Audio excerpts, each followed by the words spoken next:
All right, we're off. This is the Elite Executive Team's secrets of how to put together the most amazing executive team you've ever experienced. That's the promise. My name is Zoe Routh. I'm a leadership expert and I specialize in the people stuff of leadership. And I'm really excited for this particular webinar because we are getting into the juicy nuts and bolts nitty gritty of managing executive teams. Now, last time in our first webinar, we looked at the pathway to executive teams with some tips and general strategies on how to move wherever your team sits over to the elite team. So as a recap, very briefly, this was the model that we were working our way through.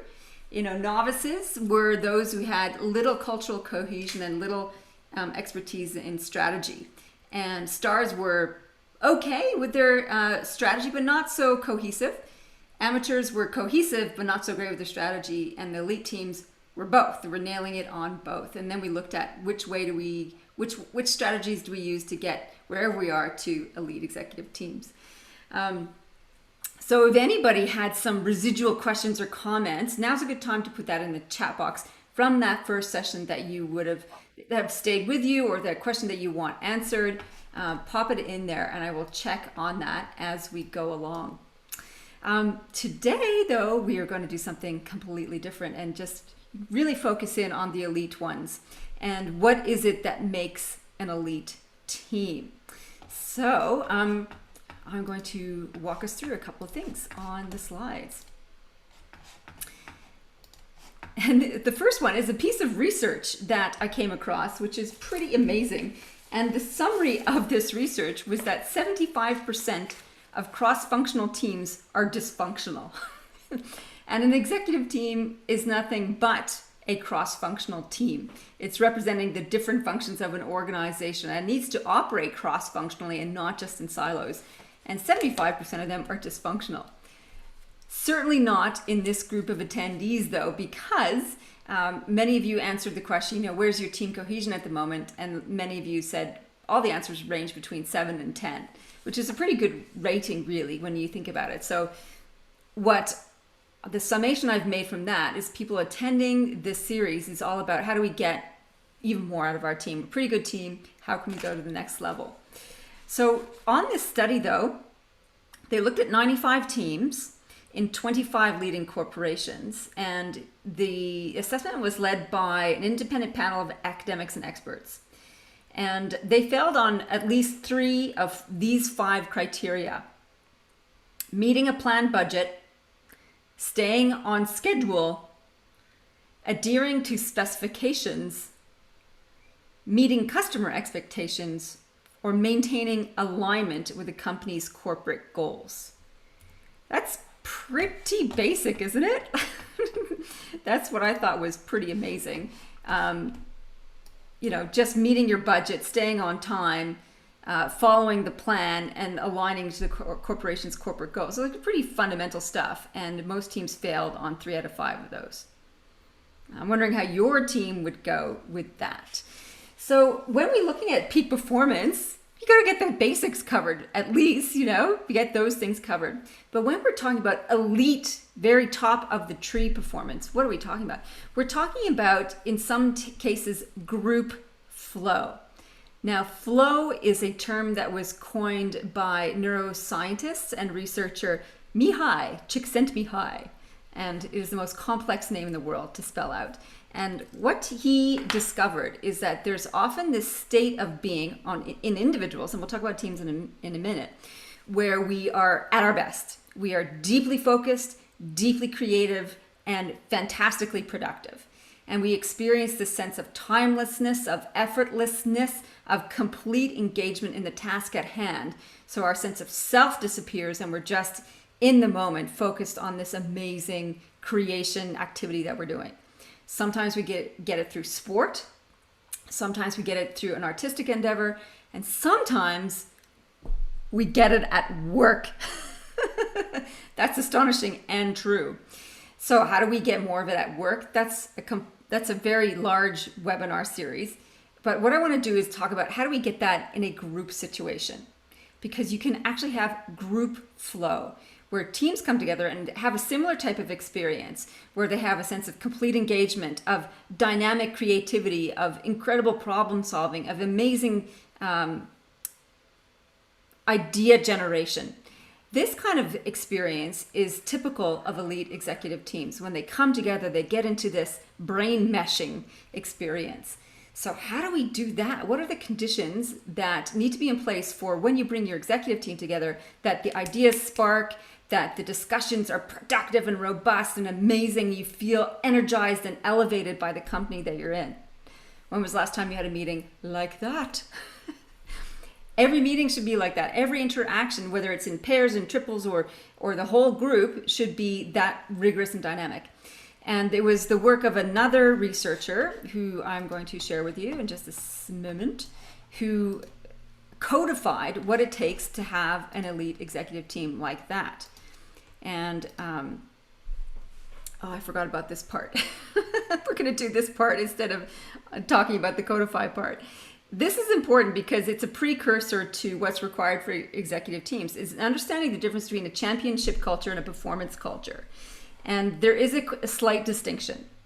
And often when we think about elite executive teams, we think championship team, the teams that constantly are winning, either literally in sports, say for example, or in the corporate world. But there are some key distinctions I think are really important. Championship culture is all about results, the end game, whereas a performance culture is about the value that we're creating. Championship is about outcomes, and performance culture is about impact. They sound like the same thing, but they're slightly different. It's where you're putting your end focus on. So outcomes is more insular, inward looking, like what's the outcomes for the company and for the shareholders. Impact is what's the impact for stakeholders, not just shareholders. So what is the ripple effect of the work that we're doing? Championship culture is always about the tournament at the end. And performance culture is about the means. Are we getting better? Are we improving ourselves as players, as leaders? This is self-orientation versus an others orientation. And this is pretty critical. And it's about winning or progressing. Now, I'd love to see in the chat box where you think your team sits. Do you have more of a championship culture attitude where it's about results, outcomes, the end, getting there, self-orientation and winning?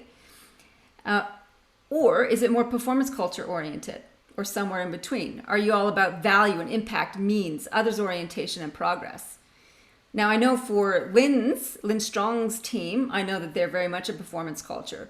The whole organization is set up for impact and value. So I'm curious to see, just pop it in the chat box where you think your team sits on that spectrum.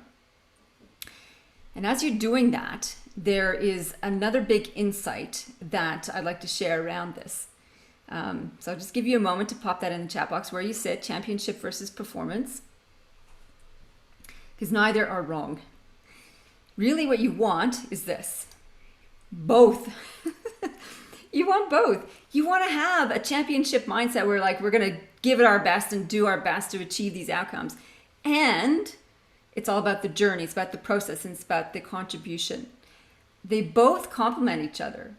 If you just have a championship culture, though, this is where things can go problematic. It's when you start, it's always about the ends and not about the means. And we can have corruption. We can have disabling of ethics and all sorts of problems. But if you have both, let's win and win well in terms of how we go about winning, then you have the best of both worlds. So I'm just going to stop that for a second and just check in, see what you guys wrote in the chat box. Stop sharing. Put eyeballs on. Performance all the way. Okay. Let's have a look. Okay. Performance is with Lynn. Performance after I just said that you were, no, that's right. That's performance, not championship. Performance. Mark says more like championship, probably more like championship. Yeah. In project space, it feels like a hybrid. Okay. Members want championship. Who doesn't want to win, right? That's what the attraction of championship is. It feels so good to win, to come out first, and to hit your goals. We don't want to lose that sense of ambition. And we need to blend it with with impact and progress and the journey as well. And it takes a bit of an emotional maturity to get there. So the championship mentality is very much an achiever mentality, and the performance mentality is very much an amplifier mentality. It's a stepped growth of leadership maturity. And that's what we're aiming to do in our Amplifiers program. And it's what you also want to be aiming to do with your executive team. You don't want just a team of achievers. You want a team of people who want to amplify results and impact in the organization and beyond. That's really what we're looking at for elite teams. Okay. So now back to where I was trying to get to before I forgot about that really important piece. Group Genius. Yeah. So this is Keith Sawyer, and he wrote this fabulous little book. And there you go. Mihai Csikszentmihalyi, author of Flow, gave him a recommendation. That's how you spell his crazy multi-lettered name with a lot of vowels in it. Group Genius, the creative power of collaboration. And in it, he outlined 10 key principles you need in order to create this environment where people are at their best, have each other's back, and are creating dynamically together. The best example of group flow that I've come across and that many people cite is the US Navy SEALs. They actually actively train to get their SEAL teams to adopt this switch. They call it flipping the switch and getting into this hive mind where the sense of individuality disappears and the sense of collective mind appears. It's really essential in high pressure situations that they get to that point. So the US Navy SEALs have really mastered that. And certainly when I interviewed Chris Sinog on the podcast, I asked him, I'm like, how do you get to that stage? And he said, a lot of blood, sweat, and tears. I'm like, So I don't think that's going to fly with my executive teams in the corporate space, blood, sweat, and tears. And yet, this guy, Keith Sawyer, has hacked it and provided us with the 10 major components that we need to help get into the state of group flow. So let's go through this. This is a quiz. So what I want you to do, I'm going to go through each of the 10 pieces, and I want you to keep score of the ones. I think in your workbook we have a place where you can keep score. You can check against each of those 10, see how many you get for your executive team. So let's have a look. The first one is this. The goal is about problem solving and generating ideas. So in order to get into this hive mind thing, it's not just about doing business as usual. It's like you've got to come together to challenge the thinking. And it's either to solve a problem or to create create new opportunities. So that's when you have group flow, you have this. So if you're having weekly meetings, say for example, that are just about information sharing, you're not going to have group flow. So you've got to have meetings that are about this, like idea generation and getting the gears grinding in the brain. That's number one. Number two is we practice deep listening. Deep listening. So this is where we do active listening. We paraphrase each other. We don't try and fill in the gap with our own ideas. We listen intently to what somebody is saying, what their body language is saying, what they're trying to say. We question each other to try and interrogate what is the message, what is the idea being put forward. And that this is a critical aspect of creating group flow. Third one is we have complete concentration. So yeah, you know about the mobile device situation. Doesn't exist in elite executive performance teams. They park their mobiles at the door. They're not on display. They're not part of the mission. They're not part of the discussion. And everybody is fully present in the moment, going through whatever task it is or challenge that they're trying to solve. So complete concentration is essential for group flow. It's actually also essential for individual flow when you're working in your own activities. So being indistractable is pretty important here. Number 4, we have control. This is actually quite a complex one. We have autonomy, competence, and relatedness. So a lot of the research that Mihai Csikszentmihalyi did originally, and has been backed up by other neuroscientists, is that autonomy, the ability to make decisions for oneself, is really important for getting into that flow state. And flow state is when our body is bombarded with all the positive biochemicals of norepinephrine, which is a curiosity chemical, dopamine, which is part of our reward system, and also linked to curiosity. And then when that starts to get triggered, we can get into all the big kahunas of serotonin, oxytocin, anandamide, which is about making connections. And that's your kind of creativity biochemical. So you have all these amazing hormones, like chemicals in your body flooded when you're engaged in a particular task, either individually or collectively. And autonomy is really important for that. You can't just put someone in a room and say, do what you're told and expect to get flow or creative dynamics. It needs to have some sort of ability to make decisions for itself. That's the autonomy piece. Competence is this, what Mihai Csikszentmihalyi talked about with this one, is that there needs to be a bit of a stretch with the activity that you're doing. Not so much that it's so hard you feel bamboozled and out of your depth. That's not in the flow zone. And not so easy where you're kind of like, oh, yeah, been there, done that. It's got to be a challenge that is just beyond your current ability or your team's current ability. So they really have to reach and stretch and play in order to start to develop mastery. So that kind of combination of skill challenge ratio is pretty important in this too. And the third one is relatedness. And this is all about how are we related, not related, like you're my brother.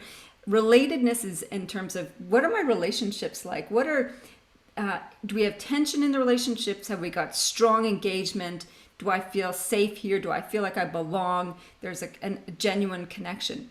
So that's a big one, a big group flow check on that one. The control piece has got those three elements to it. So that's a big one to check off if you've got all that sorted. Number 5, we have a group ego. We identify more as a team than as individuals during the group flow experience.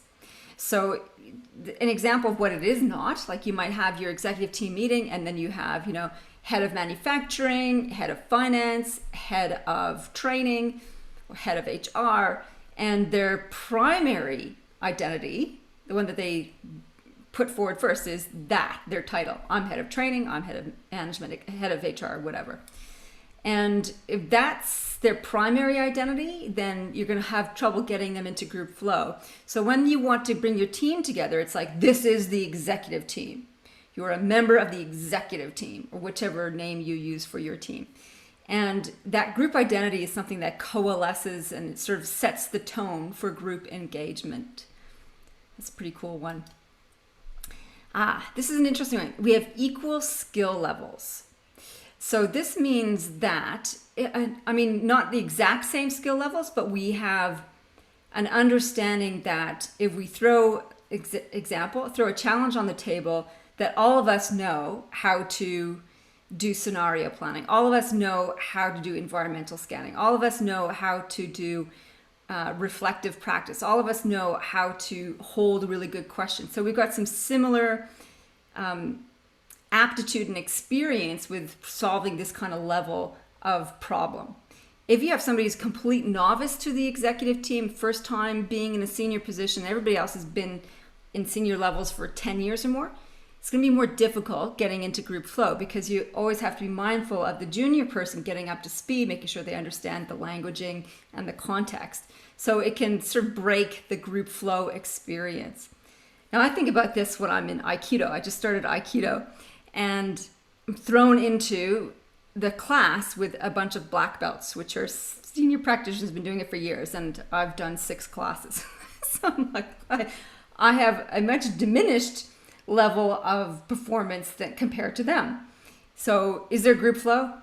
No, there is not, because they have to constantly slow down to make sure that I'm getting the fundamentals. Now, when they start sparring together at the same level, you can see they switch into this flow experience where they're completely immersed in the moment and they read each other quite well. But me, as a beginner with them, it's not like that at all.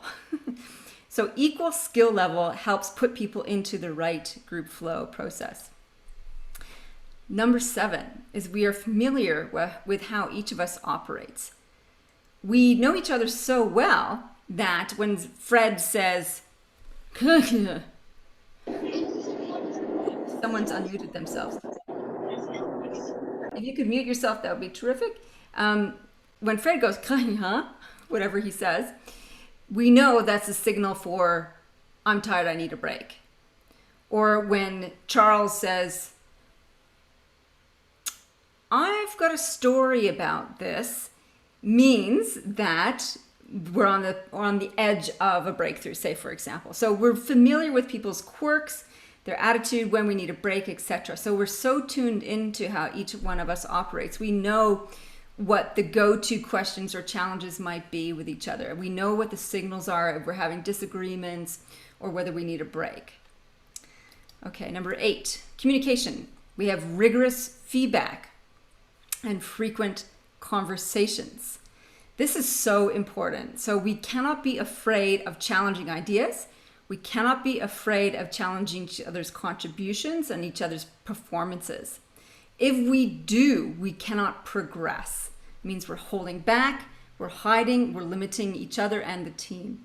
So you as a leader have to be able to model rigorous feedback, receive and ask for rigorous feedback yourself, and have it as a norm in your group process. That's pretty important for this one. And number 9, we use yes and this is an interesting one. This is from improv, like doing improvisation, and this whole idea of adding to someone's ideas instead of yes but, which is when we're doing yes and, we are driving a creative conversation and problem solving activity. We're keeping the momentum in progress. And if we're using yes but, it means that we're hanging on to our own ideas and not really engaging in what everybody else is saying. So during group flow, we want to do yes and. And number 10 is we take risks and feel safe to fail. You've heard that a lot, right? That's been a lot in the conversation about vulnerability, about experimentation, and feeling safe to fail. Now this has to have parameters around it, of course. You can't just have a crack at anything and waste gazillion dollars on a project. You need to have parameters around failure. What is acceptable failure? What is not acceptable failure? Like ethical failure, not acceptable. So safe to fail. So now those were the 10. I would love to know in the chat box how many you scored out of 10 for your executive team. So if you want to give us a score in the chat box on how you did with group flow, that would be fantastic. I will just check the scores here. Put my eyeballs back in. Okay. Oh, come on. 6.5. Thanks, Pip. I love the 6.5. That's hilarious. Gillian says, we have work to do in this space. That means I am not sharing my score. Yeah. It's good to know that there's things you can work on though, right? 8 out of 10, we are dedicated to getting back at deep listening and we are lifelong learners. Nice attitude. 4 out of 10, but I'm reasonably new and another one of team is also. Yeah, it takes, you don't just drop into group flow like that. You actually have to work on it. And that's what we're all working on. Like nobody was really sitting in elite performance in the last session. All of us were building our teams towards that. And it doesn't happen immediately. Jane says, too soon to tell. Mark says, we have elements of all, but probably a 7 at a reasonable level. Okay, awesome. So that was 10 pieces of group flow. Now, building to that, when you actually come together and you can get into this group flow state, back up a step. And we need to ask ourselves, what needs to be in place? And there was a few cues and clues in the 10 pieces that we looked at. What needs to be in place in order to have an elite executive team? So in the chat box, this is what I'd also like you to put in there. What 3 things do you think need to be in place to have an elite executive team? Let's see how you go. 3 things, pop them in the chat box. What do we need to have in place in order to achieve that elite executive performance?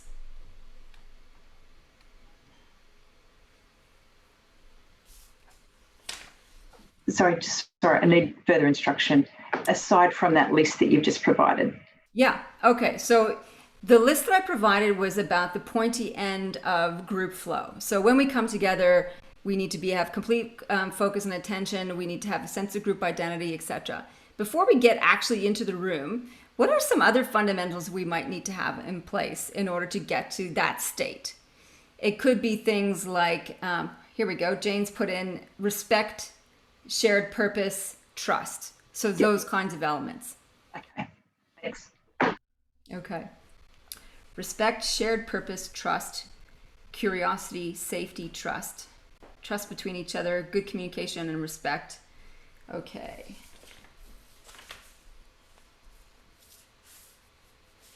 Okay.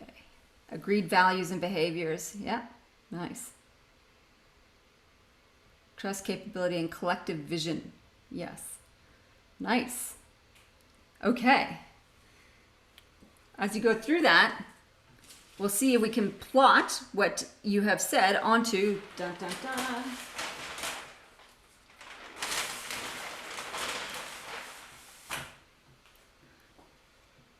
the bicycle of peak performance. That's what I called it.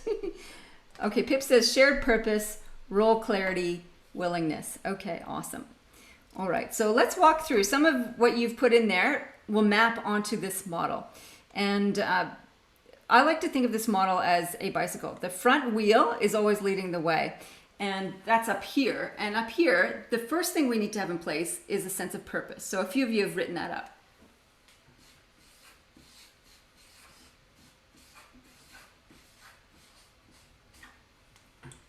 You need to be really clear on what the purpose of your team is and how it fits with the broader organization.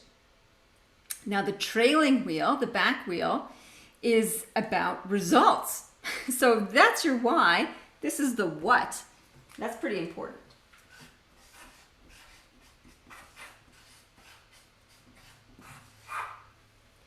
We need to be really clear on what are the results that we're trying to produce.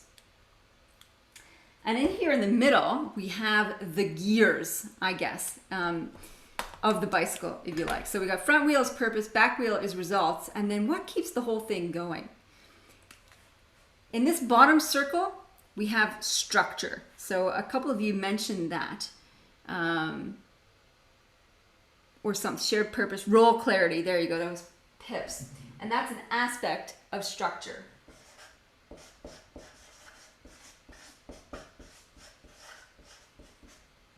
There you go.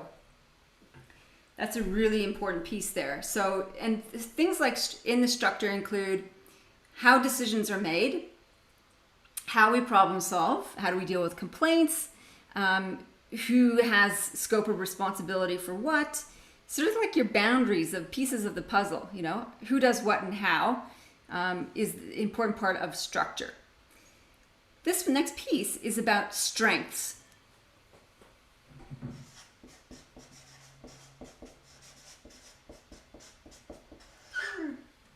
Strengths. And when we are able to use and build on our strengths, this is a strong contributing factor to having a high performing team. So no point just working on your weaknesses, though that's arguably an important thing to do. This is about, this is where the flow piece comes into play, where our strengths are being pushed and grown. So that challenge skill ratio is really coming to the fore here. So you need to know what the strengths of your team members are. And the third piece of the puzzle is speaking up. This is the communication piece.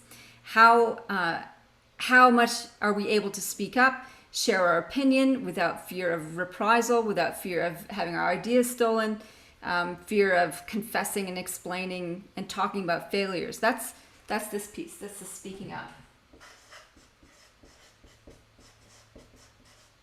Speaking up. Okay. Just want to talk about the intersections in just a moment. A few of you said trust, and trust is a big kahuna. And I think I spoke about trust in the last webinar. And where trust shows up in this model is here, right in the middle. It's actually a byproduct of doing the other pieces. It's a byproduct of having a really solid structure where people know what their place is, how things get done, how problems are resolved, where they know that their strengths are being leveraged and built upon, and they have the ability to speak up safely. And that kind of environment where the purpose is clear, we know what results we're trying to produce, creates an atmosphere of trust.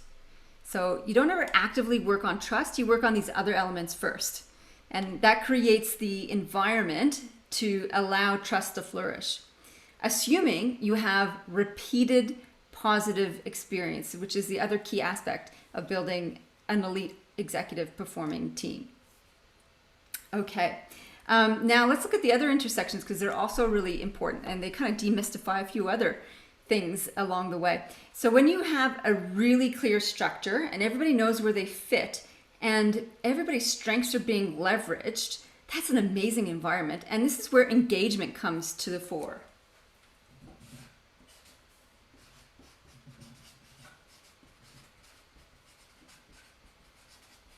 Engagement. Yeah. And when people have their strengths being honed and developed and challenged, and they're in a safe place to speak up, so working their strengths and challenging the status quo and raising issues, guess what? Perfect environment for collaboration.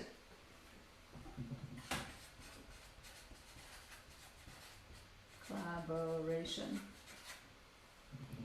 And if you remember, the first piece of research was about how 75% of cross-functional teams fail at collaboration. This is sort of how you start to piece it together. Strengths, being able to speak up, underpinned by a solid structure, is one of the key ways to help set up the team for success in collaboration. And the last intersection, so when people feel like they're able to share their ideas without reprimand, without feeling like they're going to be scolded or dismissed or ignored or have their ideas stolen, and they feel safe in the structure of the organization or the team, this is where you can throw some crazy ideas on the table and people feel freer to let their ideas flow. And this is where innovation comes in.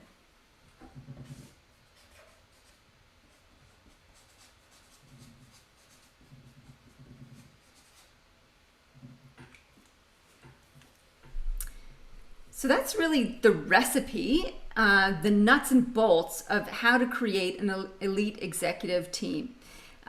There is quite a lot of detail under each of those sections, and I will send a follow-up checklist for you so that you can go through under purpose, what do you need to have in place, and under structure, what are some key things in that regard, etc. So that will give you the even bigger detail around that. So I want to pop you into breakout rooms in just a moment with a different challenge of a question. Before I do that, are there any questions or comments around this particular model that you'd like to ask or share before we go to that space? Let me just put you into gallery view so I can see you all. Raise your hand if you do have a question or comment that you'd like to share on this model. Okay, if you're good to go. Pip, yes, Pip. Go for it, Pip. So crazy mouse didn't want to follow instruction then. Just a quick, so you called trust a byproduct when the three sort of S's intersect. Yep. So is collaboration, engagement and innovation, do you call those byproducts as well, or are they framed differently? They are enabled by the 3 gears. Mm-hmm. So collaboration doesn't occur in a vacuum. You can't just throw people in without structure, without being able to speak freely, without knowing that you have something to offer. So this speaking up and strengths, say for example, come together well for collaboration. I think what you're asking is, are they also a byproduct or are they a contributing factor to trust? I think they're a byproduct of the combination of the 3 gears. I don't think collaboration necessarily generates trust, nor innovation. Engagement needs to be present in order for trust to exist, I reckon. So yeah, I think they're byproducts. Does that help? Yeah, no, thank you. Okay. Yeah. Any other questions before I pop you into chat rooms? Okay, if you're good to go, you can give me a thumbs up. Okay, good. All right, so what the question I want you to have a think about or a quick discussion with in your chat rooms is this one on strengths. You know, I want to know what you think. What's the best way to identify the strengths on your team members, of your team members? How do you go about doing it? Because it's one thing to say, oh yes, leveraging people's strengths. How do you actually figure out what their strengths are? Okay, and when we come back, we'll compile what your recommendations are, and I'll share one of my favorite ways to do it as well. So we have 1, 2, 3, 4, 5, 6, 7. We will have 2 groups, and you will have 7 minutes. Okay, so I'm going to pop you into breakout rooms now. Let's have a look.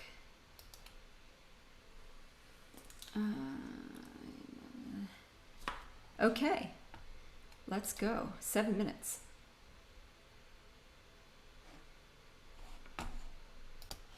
All right, we're back on. Fantastic. So we had 2 groups. I'd love to hear from each group. I didn't ask you to nominate a spokesperson, so hopefully you will happily do that. Who would like to speak from the first group that came back? Go, Pip.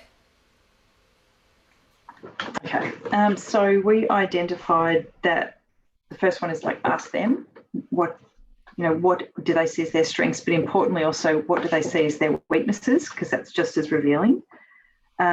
Asking their colleagues that work with them, what do they see as strengths?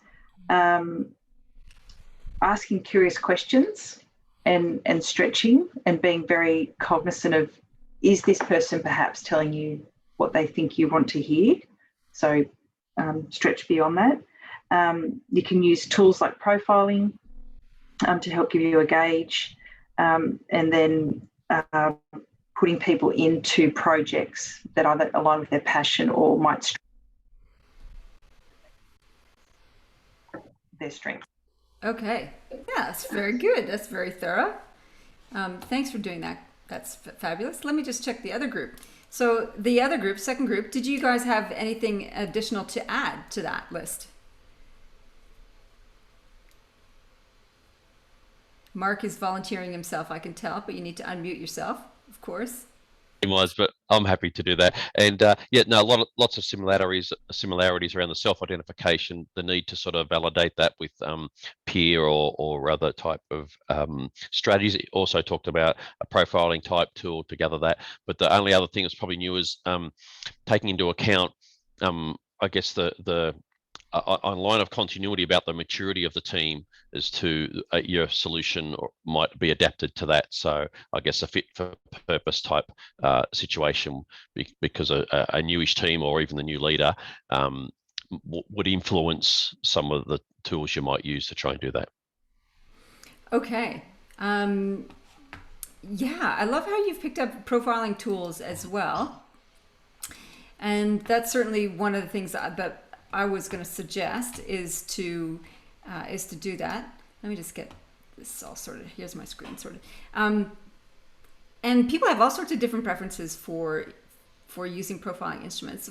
The one that I use often is DISC. It's ancient, relatively speaking, and so simple. And it basically looks at people's priority at work. You know, are they people-oriented? Are they task-oriented? And what's their pace? Are they fast-paced or slow-paced? And the crossover of those, as many of you know, this instrument is all about, are they drivers? Are they challengers? Are they like action-oriented? Are they quality people? Are they like process? Are they enthusiasm and ideas people? Or are they the glue in the team? Do they like relationship building and that kind of thing? And you can sort of naturally assess, use it as a map to read where people are finding themselves naturally. The other way that you can go about looking at strengths is from Liz Wiseman's book, Multipliers. And she has an exercise in that I was sharing with the amplifiers in my group. And there's a few amplifiers here today, Pip and Sharon and Russell. And that is to look at somebody and see, what do they do just naturally? What do they just like, they do so easily that other people would find difficult? And they do something easily that makes a contribution to the team that they may not even think of it as a strength because it just seems obvious to them. And that takes quite a bit of observation to pay attention to that. And often you have to spot it for the other person. They may not necessarily know that that's a strength of theirs. And to highlight that to them is pretty important. Okay, awesome. So there's a couple other things to cover off. Excuse me, I have a little bit of a tickle in my throat today. And I want to talk about a few mistakes that people make when they're setting their teams up. Just going to mute a few of you. You're all muted. Okay, lovely. Back to this. Okay. Here are some of the mistakes that people make. And it's to do with the results piece. And when we set results with teams, sometimes we set KPIs. And the mistake that people often make is the KPIs are for individuals and not for systems. And it's something I mentioned in the last webinar. And that's a pretty big mistake because it can drive individualistic, siloed approach to work. And we need to really revamp and revisit how we do KPIs. I think it's important to have accountability for process for people, and collective impact is all about having measures for the collective contribution. We should also be using KPIs to figure out how to improve the entire ecosystem of an organization or a team, not just the individual performer. So it's not of this or that, it's a bit of this and that. So that's a big mistake that is just kind of really subtle that not a lot of people pick up on, especially when we're talking about elite performance. We always assume it's about having individual stars. And as we talked about in the last webinar, it's not just about individual stars, it's about the collective wisdom of the team. Here's another big mistake, is that remuneration bonuses are given for individual performance, not team outcomes. And this really drives lone wolf behavior. And I think it's an interesting one for CEOs in particular, because often corporate arrangements are that there are bonus schemes in place for KPIs for CEOs. And that, similarly to having performance remuneration benefits for executive members, equally will drive specific behavior in the CEO. So that's a really complex one. And I have an interview with Mark, God, what's his last name? On this. I'll make a note of sharing that CEO, KPIs for CEOs. It's an interesting podcast interview that basically debunks the idea of having KPIs for CEOs that are individually focused. All right, and the third mistake is, this is such a fundamental one, is no recognition for contributions. And as we saw in the previous webinar, that is one of the single most easiest ways to boost engagement by 55%, is just by recognizing people's contributions, by singling them out as individuals. It kind of feels contradictory to my previous points. And when people know that they are being seen, heard, and valued, their engagement goes up. So I think you can recognize individuals and teams, not one or the other, but both. Not doing it at all is one of the other big key mistakes that people make. Okay, so we got a couple minutes and I want to wrap up things for you. I do have an opportunity this week for anybody who wants to really drill down onto the KPI thing. And it's this. I'm happy to run a workshop, a 90-minute workshop, to bring your strategy to life with KPIs that measure what matter. It's a 90-minute mini masterclass for you and your team. For instead of my usual fee is a fraction of that. I've got 5 of them available. So if you're interested in that, let me know. Send me an email and we can book that in for you. So that'll be a little Kickstarter for you and your team around developing KPIs that really work, instead of ones that we just kind of pull out of our ear or other places, which is the usual approach to KPIs. Okay, so your homework between now and our last webinar series is this: review the high performance checklist with your team and implement the changes. So that's where we're going to review all the key elements of this model here, the bicycle of high performing teams, and we'll go through the nitty gritty of that. Okay, just stop that sharing. Come back to my chat box so I can see there's things in there. All right. Let's see. So that is your homework. And before you take off today, I'd love to see in the chat box what was a key insight or a key insight for you. And that's a sort of appreciative inquiry to finish us off before we catch up next week. And next week is all about you, the leader. So what can you do as specifically your roles, responsibilities as a leader in guiding an elite executive team? Okay. Jane says, you're doing KPIs right now. Might not be ready this week, but maybe in 3 weeks. Oh, yeah. Jane, just email me and we can have a chat about that. You don't have to do it right now, but if you want to book in, then we can do that. And Mark says, rethink KPIs. Okay. Yeah. Championship versus performance culture from Pip. Identify strengths of executive team. Cool. The group flow checklist. Yeah. And the importance of structure. Fantastic. Well, thanks again. Group Flow from Gillian. Thank you so much. Thanks again to everybody for showing up and contributing today. I see each of you as really important, valuable leader in the community and world. And I'm honored and privileged to spend some time with you and to share a little bit of what I know to help you do your work better. And I'd love to work more with you. Of course, the invitation is to join Amplifiers. I haven't spoken a lot about the program. I'd like to talk to you individually about that if you're interested in finding community that sort of operates similar to this webcast, where you can elevate your skills and have engagement, and a support network. Russell sent me an article today about how CEOs of council, especially in regional areas, are so isolated they experience 3 times the stress of other CEOs. And I know executive CEOs generally have an enormous amount of stress, and social connection is one of the key contributing factors for that. So Amplifiers is a community from wherever you live to join and get some support, as well as PD.